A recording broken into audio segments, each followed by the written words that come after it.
Now, just before we go into the final part, our project of the year, and that's the big winner, I have one special presentation I want to make, and that is the Chairman's Prize for One Person's Special Career Achievement. And this is for the retiring Secretary of Transport of New South Wales, Rod Staples. The Secretary of that's the worst acronym, TFNSW.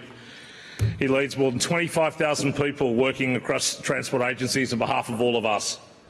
He keeps the trains, buses, ferries, roads, cycleways, light rails, you name it, running. At the same time, he's building a $50 billion capital works program. He spent almost 2 decades as an engineer and a leader in transport and infrastructure, both in the public and the private sector. He gets the frustrations that can be on the other side of the deal. But he knows, importantly, that transport is not just an economic stimulant, it's a social lever. And in our city, and in this part of our city, never more is that true than to end the tyranny of distance. He's a proud male champion of change, and incredibly, Transport for New South Wales has become, I think, the exemplar agency in New South Wales government and in New South Wales enterprise for both women in leadership and Indigenous engagement, and a lot of that's down to Rod, and I think Tim read before, and Rod's certainly just run with that incredibly. He has this commitment to First Nations advancement, I think is rare and is too rare amongst everybody, and we ought to emulate it and really drive it very strongly. And importantly, he finally brought roads back into transport, which is an incredible achievement. RMS is gone and they're all part of the transport family. Just as Metro pops out of one side, we create a new one. He's a humble engineering student with a father who was a mechanic and a grandfather that worked for John Bradfield on the Harbour Bridge. How's that for a pedigree for the job he's got? And he emulating Bradfield now and building the sort of transport agenda that John Bradfield had in front of him as an engineer and a bureaucrat and an advocate that was Bradfield is Staples. Like Bradfield, though, he had his frustrations. When I first met Rod, he was a young, up-and-coming transport exec with the plan to build the first metro, which would have been great, but then Labor lost its bottle, cancelled the deal, all was ended, and he's worked hard to get Metro back on the agenda as it should have been a decade before. I hope he stays in Metro, since we've been trying to keep him involved.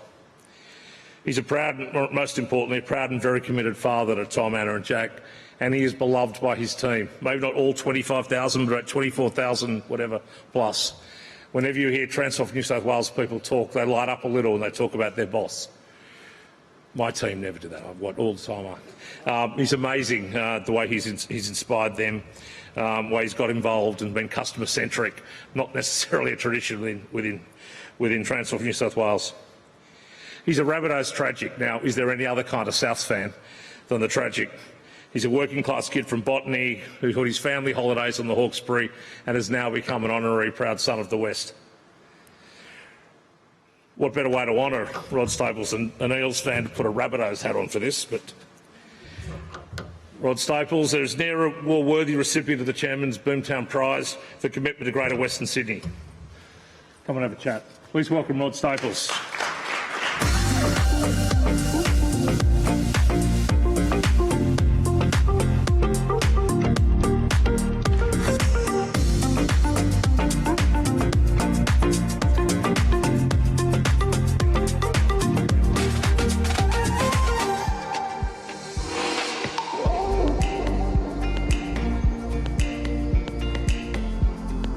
Like standing next to Rob Stokes, too tall and too handsome. That was you, not me. But Rod, you've tapped the mat. You're going. You've announced your retirement. Elizabeth Milewater leaving the building at the same time. So a bit of change coming for Transport for New South Wales.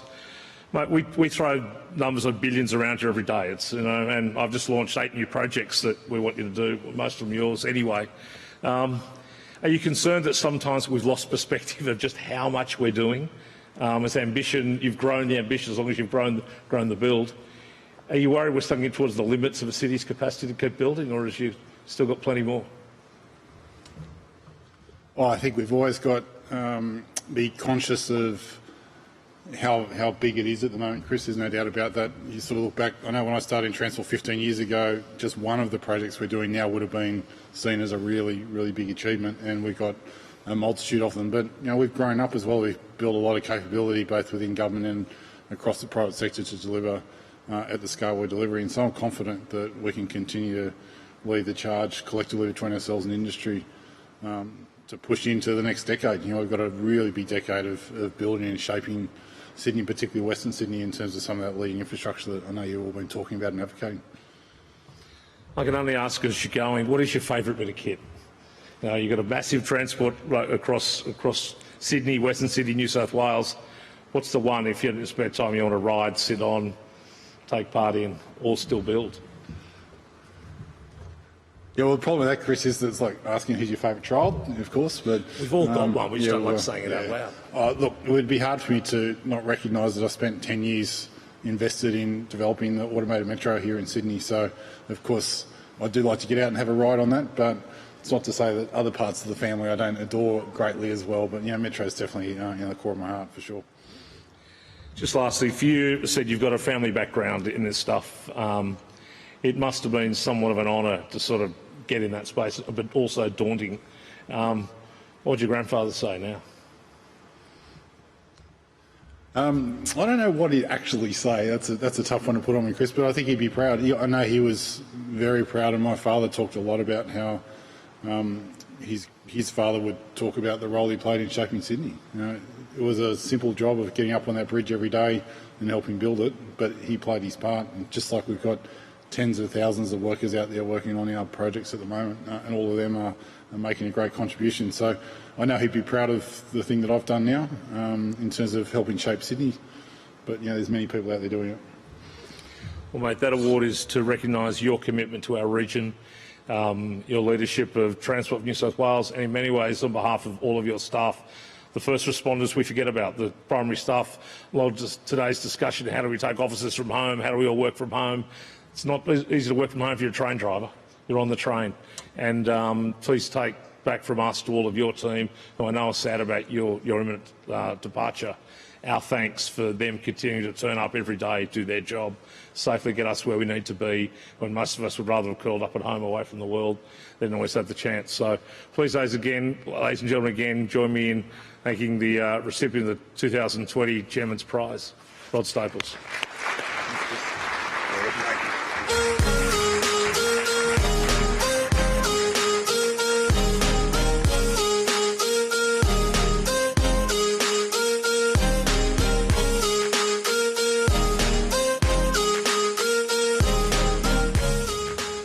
Ladies and gentlemen, time now for the glamour part of the day, and I don't mean dissembling the tables, but that is part of what we have to do in the next minute or so, because we're going to announce our Project of the Year award winners. Each year, Boomtown recognises and celebrates recently completed projects in Greater Western Sydney that will benefit the community in a broad range of areas, and there are 7 categories: health, commercial, transport, community infrastructure, education, sustainability and tourism. And while we get ourselves sorted to hand out this year's awards, please enjoy a recap of the 2019 Project of the Year winners.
Well, we made it, almost.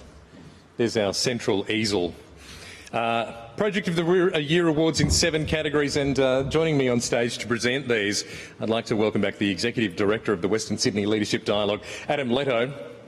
For each of these, we'll follow the same procedure after the winner is announced. If the recipients would kindly make their way up onto the stage from my right, as we play your project video, and your award will actually be placed on the easel in centre stage. Adam's going to stay this side. You must, observing COVID regulations, stay on the other side. You can point your elbows at each other. And we'll ask you to stand on one side of the easel, and Adam will stand on the other for a photo, and leave the stage, if you would be so kind, the same way you came up. So again, a reminder, no shaking hands, and maintain that 1.5 metre distance. Okay. The first of our categories is Best Health Project, and the winner is the Central Acute Services Building, Westmead Redevelopment.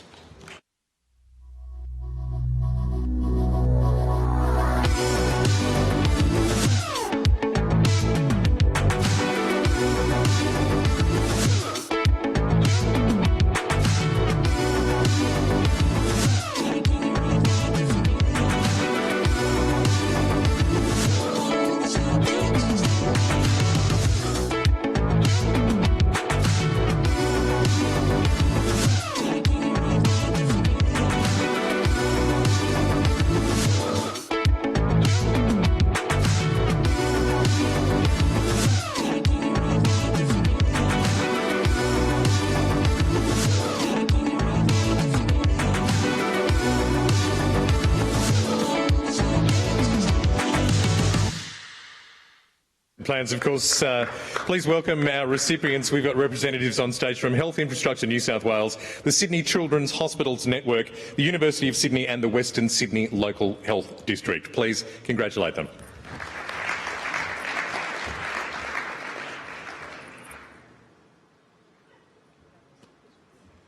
Thank you. You were listening to the instructions? No, nobody ever listens to me. Best laid plans. Our second award is for Best Commercial Project, and the winner is 3 Parramatta Square.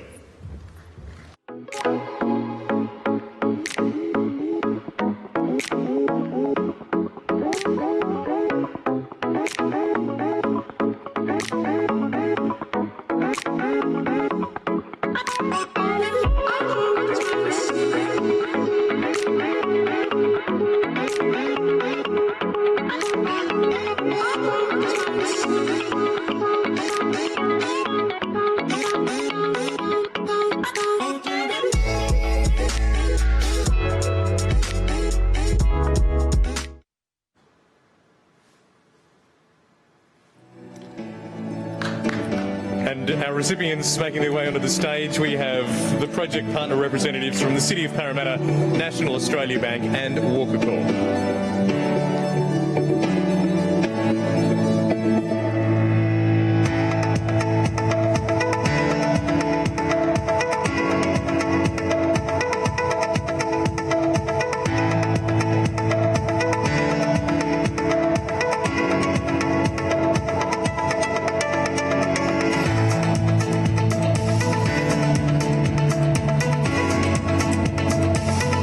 Congratulations again to our winners. They make their way off stage.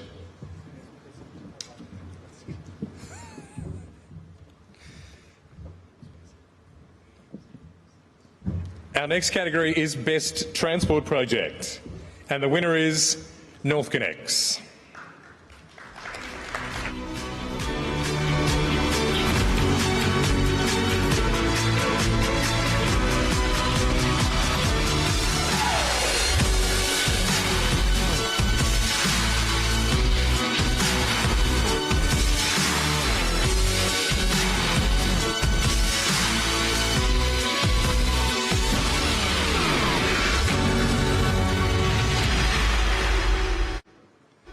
Congratulations to our winners, and we have a representative on stage from one of our project partners, Transport for New South Wales and Transurban.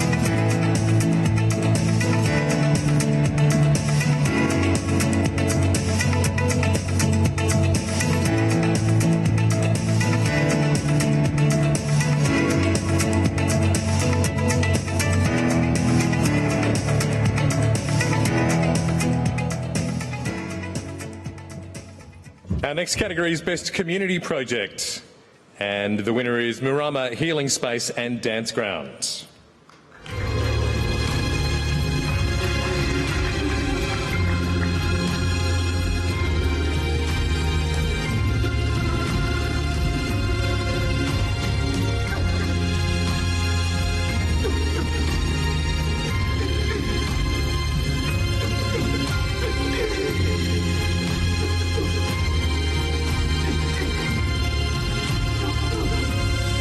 Murama is about saving lives.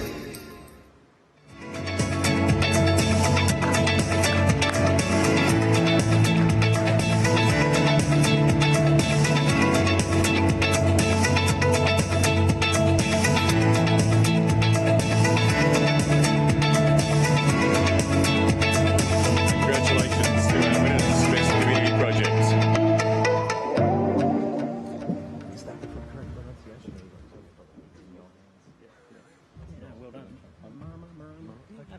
Thank you. Our next category is the Best Education Projects, and the winner is TAFE New South Wales Miller Upgrade.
Congratulations to TAFE New South Wales.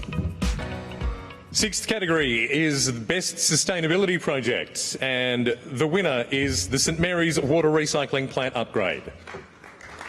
Sydney Water is delivering a world-class technology and infrastructure upgrade to sustainably meet the demands of a booming Western Sydney. The upgrade at St Mary's Water Recycling Plant, Sydney's largest inland plant, delivers improved sustainability and significant energy and carbon savings in Sydney's northwest, an area expected to grow by 300,000 new residents by 2040. Australian and New South Wales first innovations delivered by the upgrade will allow the plant to generate 70 to 90% of its operational energy. This project is a win for Western Sydney and the environment, showing what we can achieve when we challenge standard approaches, embrace new technologies, and think differently.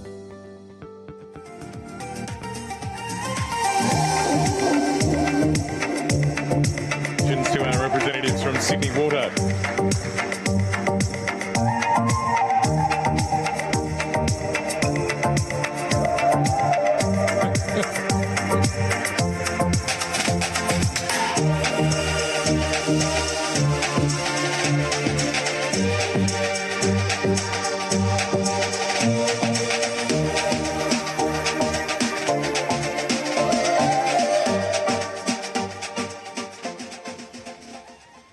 Now, our final category is Best Tourism Project, and the winner is the Sydney Motorsport Park Lights.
Sydney Parklands, the Office of Sport in the New South Wales Government and Sydney Motorsport Park. Congratulations to our winners of Best Tourism Projects. Thanks to Dialogue Executive Director Adam Leto for presenting those category awards, and congratulations to all our winners so far. A couple of awards still to present. The Chairman's Award and the big one, which is the overall Project of the Year. So to present the Chairman's Award and the Project of the Year, please welcome back to the stage Dialogue Chairman Christopher Brown. Save the best for last, ladies and gentlemen. Just briefly, I have the great pleasure at Chairman's Award we offer each year for projects that aren't of massive scale, that aren't motorways, that aren't stadia, that aren't new hospitals, but really have merit. This year, I have great pleasure in, and last year was for a major social housing project in Western Sydney.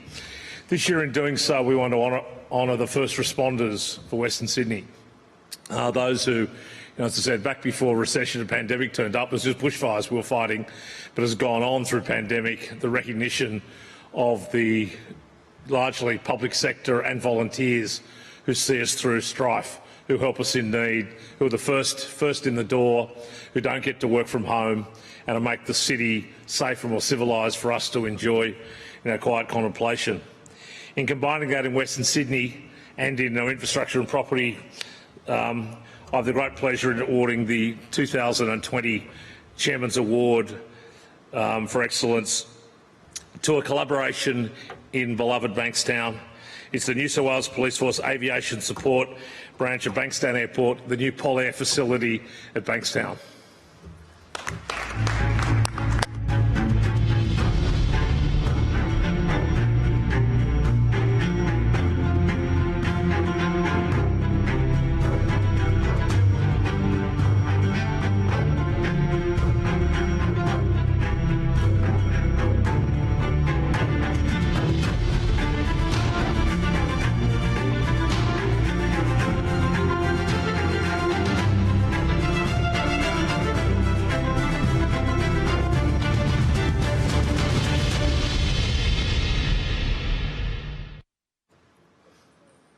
Please welcome Peter Archistrat, the Chairman of Metro Airports Bankstown Airport, the Productivity Commissioner of New South Wales, and also the architect of the new Value Capture Report.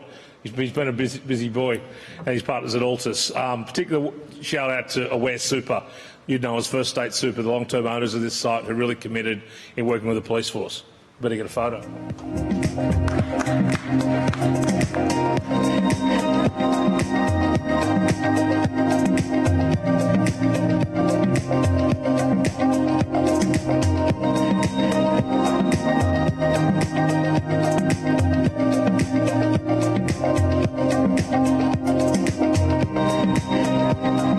I spent half the day saying the Bankstown Airport should move to Badgerys, but until it does, it's been a great initiative, and thank you for the partnership of Aware and the airport with the police force. It's a beautiful facility out there. If you get excited by a bit of new kit, get out to Bankstown Airport and have a look at the Pol-Air facility.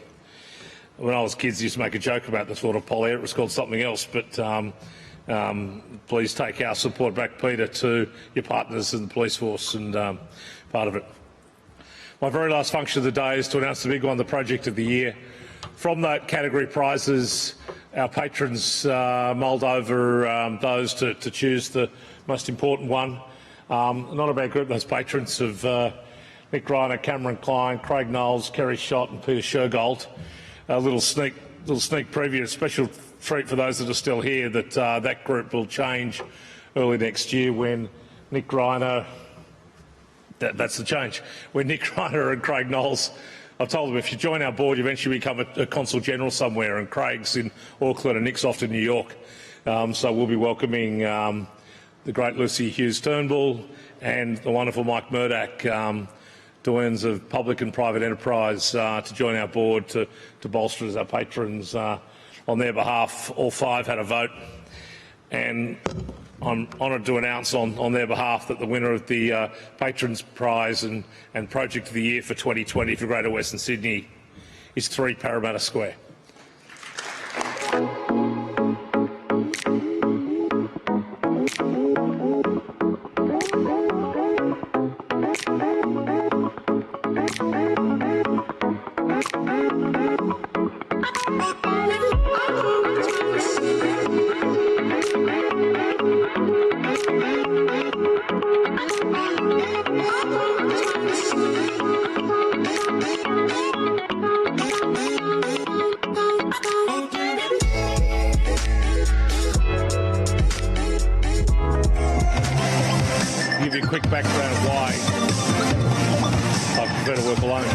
this is our project of the year of the patrons. Kid growing up in Parramatta, you could never imagine that we'd have Barangaroo of the West. That something like Parramatta Square as a second CBD could have, I think, collectively the biggest commercial property in Australia if you put the towers together that are being rolled out. Nor could we imagine that NAB would commit to 2,000 to 3,000 staff moving into Parramatta. Now I hear followed by Westpac and CBA, both joined in smaller capacity in Parramatta Square.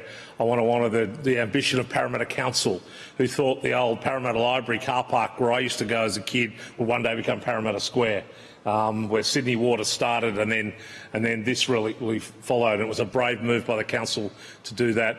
And I want to pay tribute to Walker Corp, who had the resilience when certain other major organisations almost had a free run, walked away because they didn't believe in provincial cities.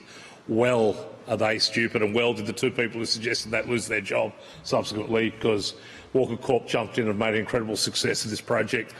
5-star international restaurants, public art, landmark international corporations, Department of Planning.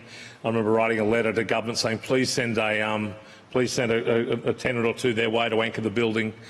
It's becoming reality. It is a truly transformational part of the business commercial reputation of our city, and we're honoured to award what we like to call NAB House, 3 Parramatta Square. NAB likes to call NAB House, 3 Parramatta Square, as our very worthy 2020 Project of the Year.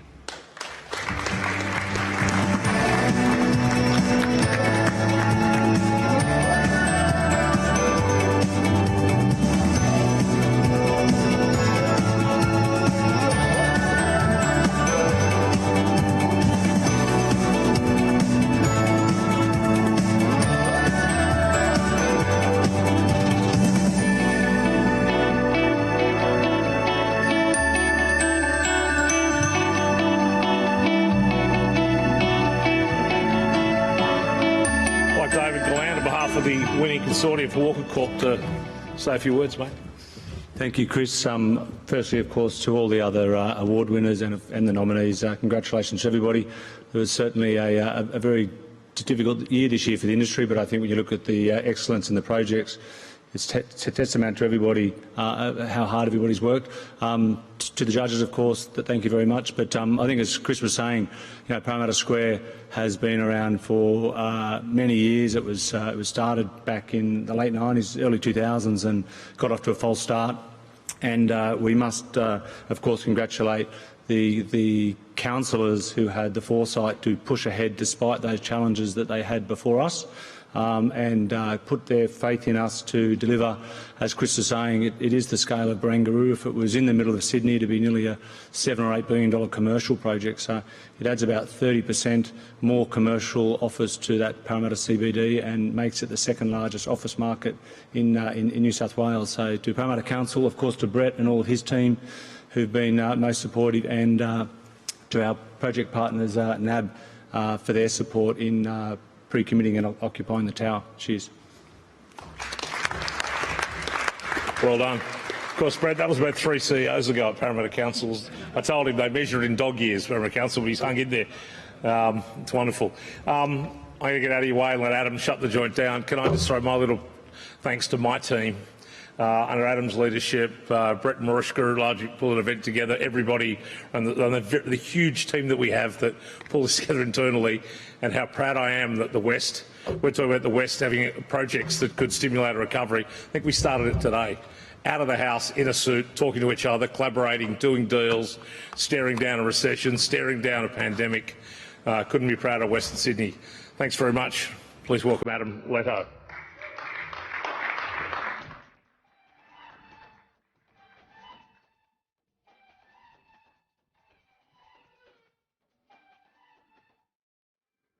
Thanks, CB, and congratulations again to the team behind Parramatta Square. It's a great project and obviously worthy winners in a contested field this year, so well done. In closing today, I just want to say and probably reiterate from what I've heard from many of you today about how great it is to be back interacting and being face-to-face again. I won't use the word networking because technically we're still not allowed to be doing that, but I know there's a fair bit of it going on today. As I mentioned earlier this morning, a large part of the dialogue's reputation has been built on its ability to connect and connect ideas, connect people, and whether it's in front of a monitor, a boardroom table or a venue such as this, we're going to continue to do what we do best, and hopefully with less restrictions in 2021. Next year our program is nearing completion, and we'll be sharing. So you've heard some of it from Christopher already today. But in the next month or so there are some big plans, including a new innovation summit, as well as our collaborative leadership program, which our special advisor to the dialogue, Faith Halliday, has been driving. And of course we'll get around to hosting our 5-year anniversary, which was postponed this year. You've heard today a lot about some of the governments and our areas of policy focus for 2021, and we'll be looking to work with our partners to roll out more thought leadership, specifically tied to the development of our precincts in the central and western cities. And finally, events like today are only possible with a talented and committed team, and I'm not being biased when I say that we've got the best events team in the business. Big shout out goes to Mariska Noronha, it's a hard one to say after a long day, and Brett Towers for all the blood, sweat and tears they've put in to make this thing happen today. It's over within a day, but there's months of prep that goes behind it, and a lot of these guys have been driving it, so well done, guys. Of course, the rest of the crew have played a big part in helping things work so well behind the scenes. I'm talking Jenna Apps, who's been magic on the AV today. Catherine Ewan, Faith Halliday, Luke Turner, Katie Walker, Caitlin, Jessica, Jack Robertson have been amazing. It always has and it always is a wonderful team effort working with the dialogue. And I'm blessed to be able to work with alongside a lovely and talented bunch of people. Our MC today, the unmistakable and always reliable Rowan Barker, has done another stellar job on the mic. And I also want to shout out one more time to our major partners, the New South Wales Government, as well as our other sponsors and ongoing dialogue partners.